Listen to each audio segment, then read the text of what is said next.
Pues sí, mi hermano, vamos a hablar sobre el reino de Cristo y de Dios. Sí, Samuel. claro, en base a lo que vimos el domingo de la iglesia como la agencia principal del reino. De hecho, lo más importante es el reino y el rey del reino, que es Jesucristo, ¿verdad? Y él vino a instituir su reino cuando vino la primera vez. Algunos piensan que dicen, bueno, le falló. Cuando él vino, no pudo porque lo mataron y va a esperar hasta que vuelva por segunda vez para instituir su reino de 1000 años. Sí. Y pues yo digo honestamente, creo que están equivocados, porque Cristo si vino a algo, lo hizo. Él no venía, como dijo aquel, no vengo a ver si puedo, sino porque puedo venir. y un reino especial, no cualquiera, Claro. no cualquiera va a entrar a este reino, ¿verdad? Como dice la palabra del Señor. Claro, y no es un reino, él mismo dijo, mi reino no es de este mundo. Ajá. Por eso los judíos quedaron pensando que no iba a reinar o que no era rey, pero él viene como rey. Como rey de Y reyes. viene a reinar. De hecho, quise empezar con Efesios 5:5, donde habla realmente del reino final, como vamos a ver al final, de la consumación del reino, cuando ya estemos en el cielo. Ahí dice en Efesios 5:5, pueden estar seguros de que ninguna persona inmoral, impura o avara heredará el reino de Cristo y de Dios. Pues el avaro es un idólatra que adora las cosas de este mundo. Y está hablando de ese reino ya completo cuando esté reinando Dios, sea todo en todos, como lo Es veremos. cuando Cristo entrega el reino. El reino a Dios y Padre, Ajá. para que Dios sea todo en todos. Así es. Y vamos a hablarlo un poco más adelante, esta idea. Pero sí queremos enfatizar que aunque Dios es y ha sido el verdadero rey, le ha concedido al hombre el privilegio de ser parte de gobernar este mundo, porque el reino de Cristo y el reino de Dios se extiende a toda la creación. Dios es rey, Dios gobierna. Al hombre cualquiera, porque ha concedido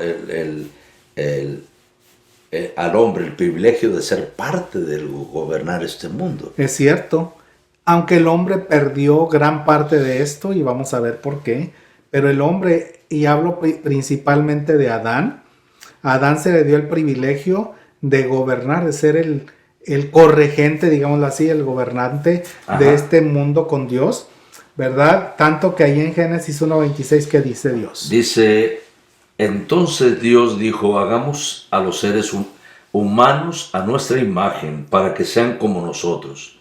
Ellos reinarán sobre los peces del mar, las aves del cielo, los animales domésticos, todos los animales salvajes de la tierra y los animales pequeños que corren por el suelo. Reinarán sobre todo lo que él ha creado. Por eso inclusive en el Salmo 8, el salmista admirado dice, cuando miro el cielo de noche y veo la obra de tus dedos, la luna y las estrellas que pusiste en su lugar, me pregunto, ¿qué son los seres humanos para que pienses en ellos? ¿Los simples mortales para que de ellos te ocupes? Sin embargo, los hiciste un poco menor que Dios y los coronaste de gloria y honor. Los pusiste a cargo de todo lo que creaste y sometiste todas las cosas bajo su autoridad. Los rebaños y las manadas y todos los animales salvajes, las aves del cielo, los peces del mar y todo lo que nada por las corrientes oceánicas. Y ese poco menor que Dios, el hombre, ¿verdad? Lo hiciste poco menor que Dios, no de los ángeles. Bueno, una traducción lo hace como de los ángeles, sin embargo, al parecer la traducción mejor es poco menor que Dios, porque el hombre es un representante de Dios aquí en la tierra. En ese aspecto, ¿verdad? Sí, lo hizo menor que Dios. Porque si vamos en un orden, Dios, ángeles y hombre.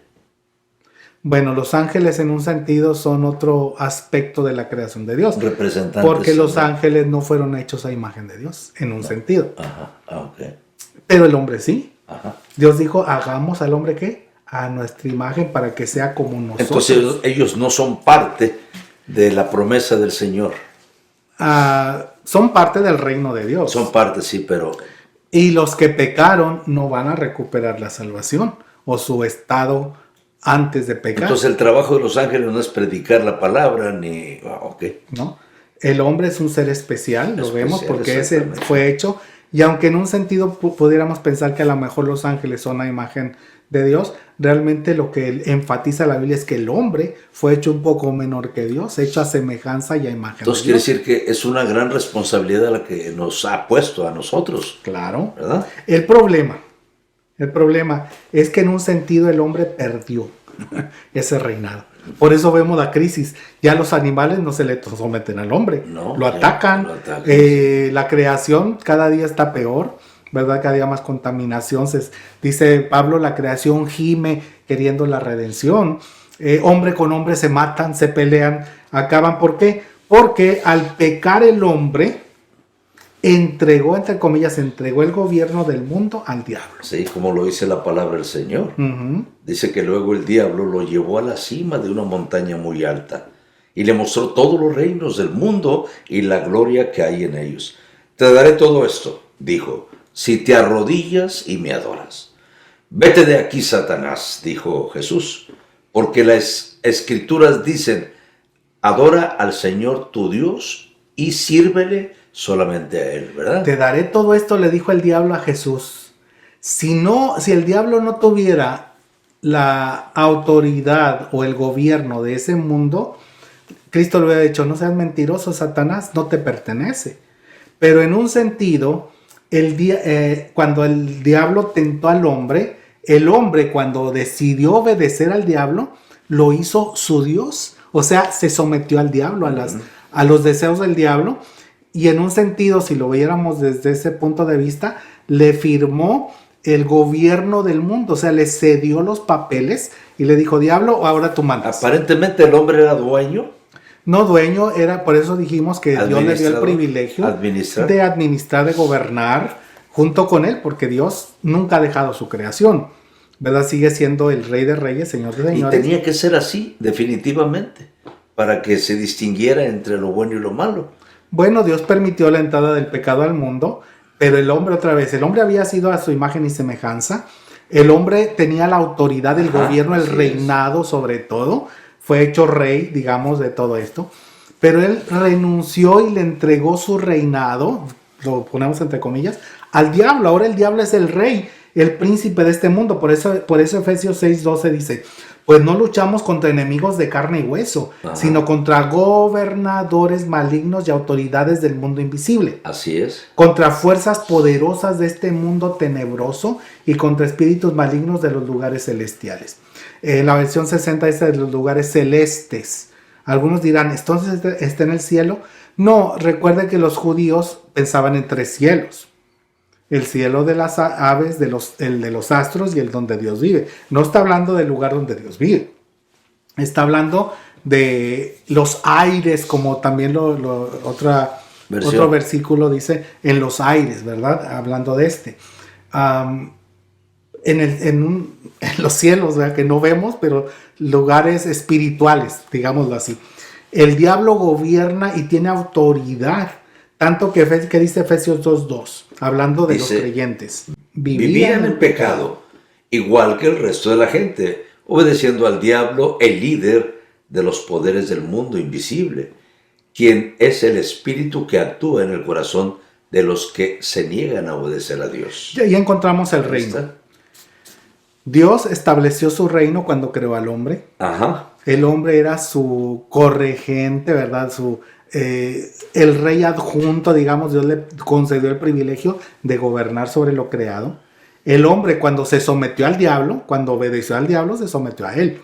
Ahora el diablo, como dice aquí, gobierna en el corazón de los que se niegan a obedecer a Dios. Y aquí vemos que ya el hombre no tiene poder ni potestad para poder rescatar lo que le dio a Satanás.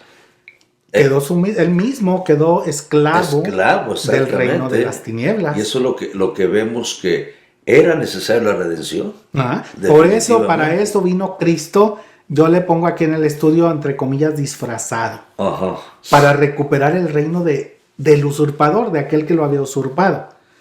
Cristo vino, como dice C.S. Lewis, o C.S. Lewis, este autor, dice que el evangelio es la historia de un rey que vino disfrazado para entrar a la escena y recuperar el reino que le había sido arrebatado, ¿verdad? Y es exactamente, Cristo viene en forma disfrazado, digamos así, se hizo hombre, se humilló, se hizo como todos y empieza a ganar adeptos para su reino. Cuando Cristo vino la primera vez, Él vino a establecer su reino. Y el reino, así como en el corazón de los que se niegan a obedecer a Dios, es el reino de las tinieblas, el reino de Cristo es en el corazón de aquellos que le obedecen.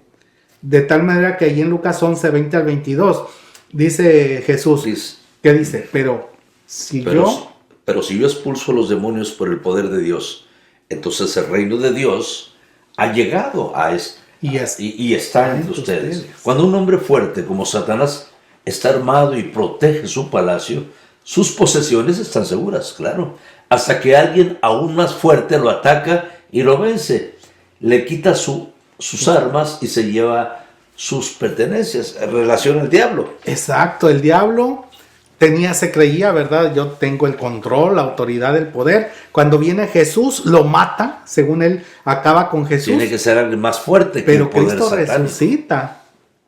Y él está recuperando su reino, como dice aquí, alguien más fuerte lo vence, le quita sus armas y se lleva lo que le pertenece. De hecho, ahorita al final de este punto voy a mencionar varias parábolas que se encuentran en Mateo 13 que ilustran esto precisamente, cómo Cristo está ganando en su reino, está ganando adeptos para su reino. Ajá. Por eso oramos, y Él nos dijo que oráramos en Mateo 6.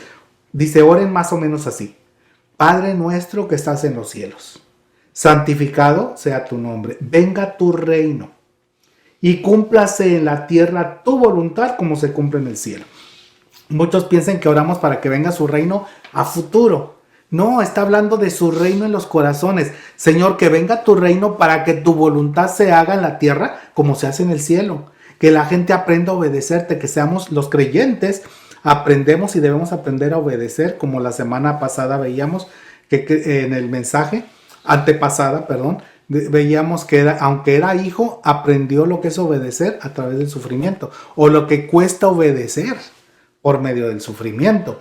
Así que nos damos cuenta que Cristo está ganando adeptos, está recuperando su reino, cambiando vidas y corazones y llevándolos a ya no obedecer al diablo, sino ahora obedecerlo a Él para que en la tierra se cumpla su voluntad. Ajá. Como se cumple en el cielo. Por eso que dice Colosenses 1 del 12 al 14. Él los hizo aptos para que participen de la herencia que pertenece a su pueblo, el cual vive en la luz. Pues Él nos rescató del reino de la oscuridad y nos trasladó al reino de su Hijo amado, quien compró nuestra libertad y perdonó nuestros pecados, redimió. Exacto. Redimir quiere decir comprar de nuevo. Ajá. Cuando alguien va a aquí le dicen pawn shop, a una tienda de empeños, ¿verdad? Y dice, mira, aquí traigo esta tablet, ¿cuánto me das por ella? Pues te doy $200, ¿verdad? Y bueno, dámelo porque los necesito, pero voy a venir por ella. Hay quienes la pierden. A rescatarla, a redimirla. Y entonces yo junto $200, pero me van a cobrar también un extra. Junto más, voy y digo, vengo por la tablet. Pues sí, me debes 300. Ah, caray. Pues ahí están los 300 porque yo quiero mi tablet. Yo la redimo. Cristo, el hombre se había perdido. ¿Por qué? Porque se fue con el diablo a adorarlo, a entregarse, a obedecerlo. Pero viene Jesucristo y nos traslada del reino de las tinieblas, de la oscuridad, al reino, o Dios nos traslada al reino de su amado Hijo, quien compra nuestra libertad. ¿Cómo? Perdonándonos nuestros pecados. Por eso, Mateo 13 es el capítulo del reino. Si alguien, y me gustaría que en su casa lo leyeran, es un capítulo lleno de parábolas del reino. Y está hablando de ese reino de Cristo. Y de ese reino. Sí, por ejemplo, en Mateo 13, 23 dice, hablando del sembrador, porque dice que sale el sembrador a sembrar, siembra la semilla en diferentes terrenos. Unos no dan fruto porque es tierra con piedras o con poca profundidad, o no está preparado, o en el camino que está duro. Pero dice que la buena tierra representa el corazón del hombre. Otra vez, el corazón, como vivimos acá, entregado al diablo, ¿verdad? Dice que leíamos que es el que actúa en el corazón de los que se niegan a obedecer a Dios, en Efesios 2. Bueno, ahora él viene y dice que la buena tierra representa el corazón del hombre que escucha el mensaje, Amén. lo entiende y sale a ganar 30, 60 y hasta 100 almas. ¿Para qué? Para el reino de Dios, porque el reino de Dios va creciendo, como veíamos en el primer versículo, ¿verdad? El hombre fuerte, más fuerte que es Cristo, viene, ataca al diablo, le quita sus armas y se lleva sus pertenencias. Y esta es la historia, porque Cristo ya está reinando, no va a reinar en 1000 años más, el milenio famoso. Él ya está reinando. Cuando vino, instituyó su reino, como lo veremos en el siguiente punto. Pero esta es la historia de cómo sigue ganando almas o personas, ¿verdad? Al reino, para el reino de Dios, con otros que aceptan y van y comparten. Y su reino está creciendo. Su reino está creciendo. Por eso nos habla de esas parábolas ahí en Mateo. Por ejemplo, luego habla de la parábola del trigo y la cizaña. Y le explica. Porque dice que las cizañas son los hijos del malo, del maligno, del diablo. El trigo son los hijos de Dios, del reino, dice ahí, ¿verdad? Y ahí siguen juntos. Como el domingo hablábamos, en la iglesia también. La iglesia no es del reino, es parte del reino. Y una parte importantísima del reino. Pero ahí crecen juntos, tanto en la iglesia como fuera. Ajá. Están juntos, pero al final de los tiempos se va a ver la diferencia cuando se separen el trigo y la cizaña. Así es. Y luego también habla de la semilla de mostaza, que es pequeñita, pero al sembrarla crece y se hace frondoso. Así es el evangelio. Empezó con Cristo, 12 apóstoles, 120 creyentes, luego se unen 3000 el día de Pentecostés, 5000 cuando predica Pedro y sigue creciendo, y hoy en día hay miles de creyentes siguiendo a Jesucristo. Sí, la levadura en la masa, dice que ponen levadura en una parte, en un pedazo de masa, la dejan y deja que se impregne la masa. Así es el evangelio. Así es también. Simplemente hablamos la palabra, como dice allí, y Dios obra para que el evangelio impregne o llene esa masa, esa vida, y se conviertan a Cristo. Luego habla del tesoro en un terreno. Alguien encuentra un tesoro, lo deja ahí, va, compra dinero, compra el terreno, y se queda con el tesoro. Sin decirlo. Exactamente. Entonces, así es con Jesucristo. Vale la pena vender todo. Como dijo Pablo, todo lo tengo por basura para ganar a Cristo. Ese es el rey del reino. Amén. Luego la perla de gran precio, la misma idea. Lo mismo. ¿Verdad? Para comprar esa perla se deshace de todo. Y termina con la parábola del pescador y la red. Sí.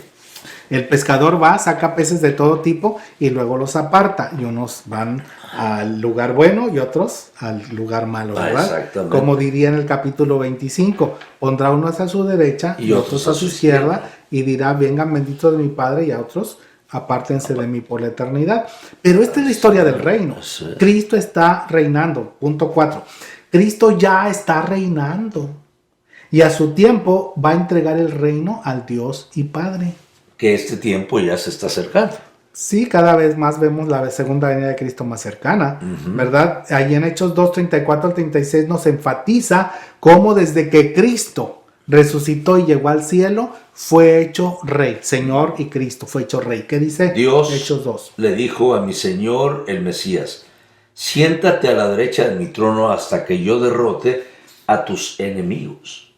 Israelitas, ustedes tienen que reconocer de una vez por todas que a este mismo Jesús a quien ustedes mataron en una cruz, Dios le ha dado poder y autoridad sobre toda la humanidad. Ya empezó a reinar. Cuando él llegó a la presencia de Dios después de resucitar, le dijo, siéntate a mi derecha. Ay. Y ahora está reinando, tiene todo poder y autoridad. Por eso Cristo dijo, todo poder me es dado en el cielo y en la tierra. Tengo todo poder. Pero en 1 Corintios el apóstol Pablo, en el capítulo 15, 24 al 28, dice, después de eso, hablando de esa autoridad, dice, después de eso vendrá el fin, cuando él, Cristo, le entregará el reino a Dios el Padre. Exactamente. Luego de destruir a todo gobernante y poder y toda autoridad. Pues Cristo tiene que reinar, ya está reinando, ya vimos, y dice que tiene que reinar hasta que humille a todos sus enemigos debajo de sus pies. O dice en la otra versión, los venza. Y el último enemigo, esto es importante, el último enemigo que será destruido o vencido es la muerte. Exacto. Pues las escrituras dicen, Dios ha puesto todas las cosas bajo su autoridad. Claro que cuando dice todas las cosas están bajo su autoridad, no incluye a Dios mismo, quien le dio a Cristo toda su autoridad. Entonces, cuando todas las cosas estén bajo su autoridad, el Hijo se pondrá a sí mismo bajo la autoridad de Dios, para que Dios, no el Padre, no el Espíritu Santo, para que Dios, quien le dio su autoridad a Cristo o a su Hijo la autoridad sobre todas las cosas, sea completamente supremo sobre todas las cosas en todas partes. O como diría la versión 60, para que Dios sea todo en todos. Entonces, cuando venza al último enemigo, que es la muerte, en ese momento Cristo no va a empezar, muchos esperan que cuando Cristo vuelva y resucite a los muertos, se los lleve y empiece una tribulación y luego vuelve y hace un milenio. Pablo no está diciendo eso. ¿No? Lo que está diciendo Pablo es que Cristo ya está reinando y que tiene que reinar hasta que venza a todos sus enemigos. Ajá. El último enemigo, y esa es la gran señal, que va a ser vencido es la muerte. Cuando venza a la muerte, no va a empezar a reinar, va a terminar su reinado porque entrega su reino a Dios el Padre, dice otra versión, y entonces Dios, no el Padre, para que Dios sea todo en todos. Ya no habrá necesidad de la función del Espíritu Santo. Es una contradicción. Muchos contradicen, explican diferente lo del reino del Señor, ¿verdad? Uh-huh. Sí, quieren establecerlo a finales de todo. Y eso es precisamente hacerles ver también que ya el Señor Jesucristo entregará, porque ya está reinando. Ya está reinando. Él ya está reinando. Ese es rey y reina sobre aquellos que lo obedecen. Ajá. Los que se acercan los traslada del reino de las tinieblas al reino de la luz. Y ese lapso de tiempo que pone el hombre está equivocado. Y yo, en mi entender de Pablo, sí. Uh-huh. Porque él dice, él está reinando y va a reinar hasta que el último enemigo sea vencido. La muerte. Cuando lo venza, entonces entregará el reino al Dios y Padre. De hecho, en el mismo capítulo, en los versículos 52 al 54, dice cuándo va a suceder. Dice, sucederá en un instante, en un abrir y cerrar de ojos cuando se toque la trompeta final. Pues cuando suene la trompeta, escuchen, los que hayan muerto resucitarán para vivir por siempre, y nosotros los que estemos vivos también seremos transformados. Pues nuestros cuerpos mortales tienen que ser transformados en cuerpos que nunca morirán. Nuestros cuerpos mortales deben ser transformados en cuerpos inmortales. Entonces, cuando nuestros cuerpos mortales hayan sido transformados en cuerpos que nunca morirán, se cumplirá la siguiente escritura: la muerte es devorada en victoria. En ese momento la muerte es derrotada. ¿Cuándo? Cuando Cristo resucite y transforme. Muchos dicen, cuando Cristo venga en secreto, va a resucitar a los suyos y va a transformar a los otros y los va a arrebatar para que aquí haya una gran tribulación. Yo creo que van a quedar chasqueados o desilusionados cuando vean que nos resucita, pero en ese momento la muerte es vencida. ¿Por qué esta mala aplicación de la venida de Cristo? ¿Por qué se da otra aplicación en relación al milenio, a todo esto? Bueno, la idea del milenio es muy antigua y ya sería otro asunto. Sí, pero me refiero la a idea del que habla rapto sobre el reino, porque estás enfatizando Ajá. que Cristo vino y Él ya está reinando, solamente viene a culminar. A culminar lo que vamos a ver. Exactamente, y es lo que dice la palabra del Señor. ¿Por qué caer nosotros en errores tan tremendos? O suposiciones, uh-huh. Porque son suposiciones. Sí, y muchas veces porque sacan un versículo de acá y otro, y los van acomodando en vez de analizar todo un capítulo o unos versículos de un libro de la Biblia y luego otro, y haciendo un estudio concienzudo, un estudio profundo de eso. Y aquí en el capítulo 15... ¿Quiere decir que yo me puedo estar llevando de alguna enseñanza equivocada, aunque sea un gran predicador? Sí, especialmente porque la idea del rapto famoso se hizo muy popular porque la publicó el señor Scofield a principios de los años 1900. Antes, todavía a finales de 1800, empezó esa idea. Antes de eso nadie hablaba de un rapto, nadie. Empezó a finales de los 1800, principios de los 1900. Hay versiones que toman el nombre de rapto. en la Biblia. Normalmente, no sé, necesitaría buscar, Ajá. ahí no estoy seguro. Más bien hablan de arrebatamiento, aunque con el latín pueden traducir rapto, hablando del idioma latín. Sí.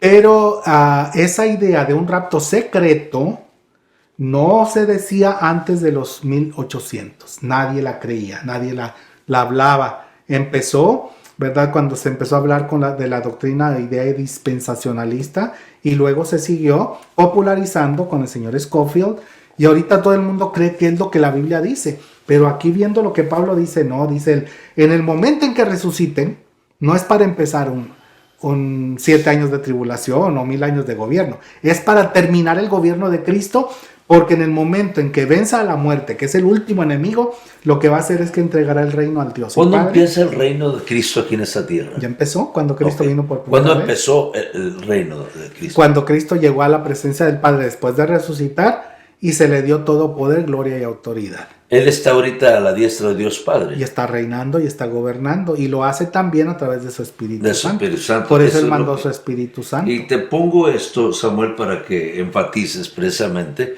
aunque Cristo está a la diestra de Dios Padre, Ajá. Él sigue reinando porque Él ya triunfó. Bueno, precisamente porque está a la diestra, está reinando. Eso cuando dice Pero diestra, ya venció la muerte.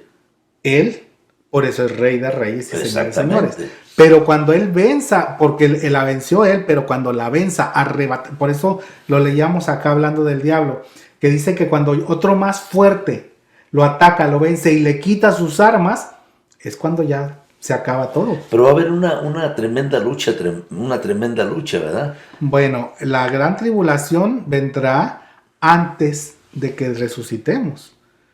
Habrá una lucha cuando aparezca el hombre de pecado, ya lo hablamos el año pasado, ¿verdad? Del anticristo, y hay una persecución cual no la ha habido, y quizá en el momento más duro, cuando ellos digan ya vencimos, hay paz y seguridad, vendrá sobre ellos, no sobre los creyentes, sobre ellos, destrucción repentina, como los dolores a la mujer encinta, y no escaparán. La ira de Dios, que yo sé que es otra cosa, pero la ira de Dios, ¿es paciente para esa gran ira? Bueno, Dios está esperando y muchas veces manifiesta su ira en ciertos momentos de la humanidad. Entonces ahorita lo que estamos viendo pre a la venida del Señor Jesucristo, es parte de la ira. Bueno, parte, pero realmente cuando la Biblia habla del día de la ira, se refiere cuando ya sea el juicio y les diga, apartaos de mí, malditos del fuego eterno. Ese es el día de la ira, porque la ira real de Dios se va a manifestar con el alejamiento total. Va a ser en el infierno. Y no sabemos cuánto tiempo. Por la eternidad. El que vaya al infierno va a estar por la eternidad. No digo cuánto tiempo, en qué lapso de tiempo. Porque cuando Él venga, se supone que cuando Él venga no va a venir en periodos a tomar. Cuando Él venga, todo ojo lo verá. Hasta los que lo traspasaron. Porque resucitarán. Ahí es donde resucitan. Todos le veremos.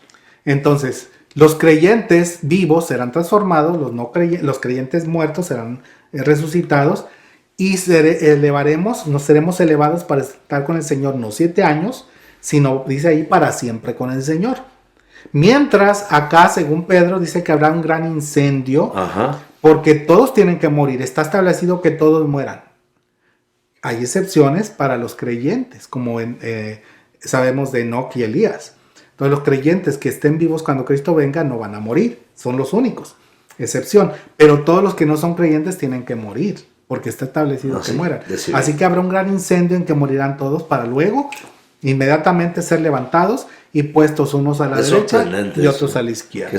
Va a ser sorprendente todo eso. Y llega el momento en que ya ahora, después de juzgar, porque viene como juez, va a entregar el reino al Dios y Padre. Y entonces llega lo que llamamos la culminación del reino, cuando Cristo entrega el reino al Dios y Padre.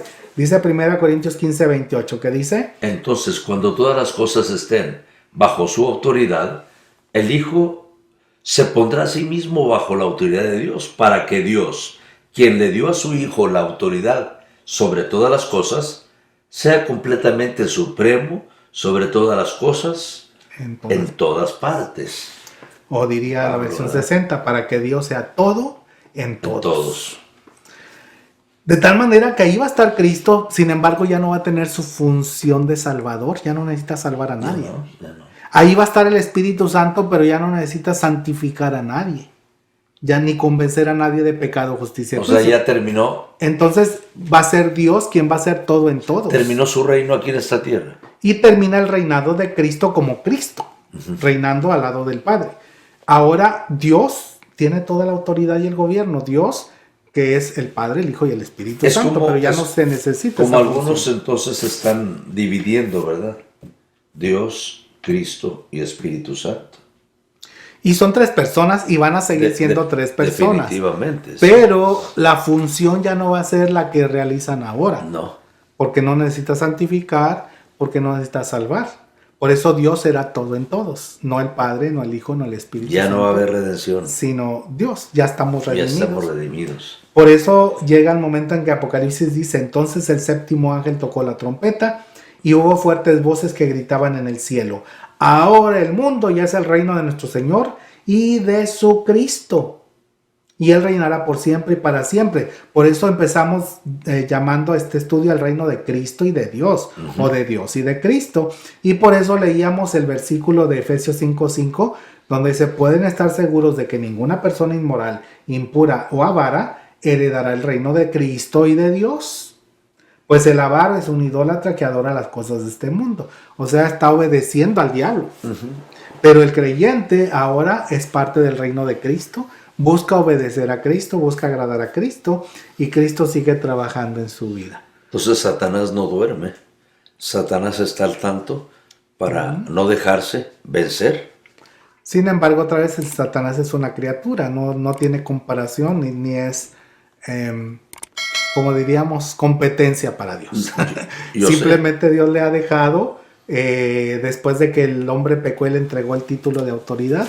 El diablo ha querido controlar y aparentemente lo hace, pero Cristo sigue llamando a su gente y arrebatándole, como el hombre más fuerte, arrebatándole lo que según él le pertenece. No es cierto, Cristo dice: es mi propiedad. Y Él sigue salvando personas. Por eso, si alguien no tiene a Cristo, es el momento de que tome esa decisión de entregar su vida y dejar que Cristo lo salve. Que oiga la palabra, se entregue y ahora pase del reino de las tinieblas al reino de Jesucristo. Ser participantes de este reino es recibir este reino en nuestros corazones, que es Jesucristo. Y la invitación es que ore y le diga de todo corazón a Jesucristo: perdona mis pecados. Amén. Dios, límpiame de todo mal, y Señor Jesús, hazme parte de tu reino. Entra a mi vida y gobierna mi corazón y todo mi ser, porque quiero que tú seas mi rey. Amén. Y obedecerte y servirte solo a ti. Así que vamos a orar. Si tú no has orado, invita a Cristo a tu vida. Amén. Y los que son creyentes, sigamos firmes. Así que Trejo, oramos. Padre Santo, muchas gracias, Señor, por darnos la oportunidad y darnos verdaderamente esta enseñanza sobre el reino. Ya está reinando tu Hijo, Señor, ya está reinando aquí. Solamente falta que la muerte sea vencida por completo. Gracias, bendito Señor. Esperamos tu venida.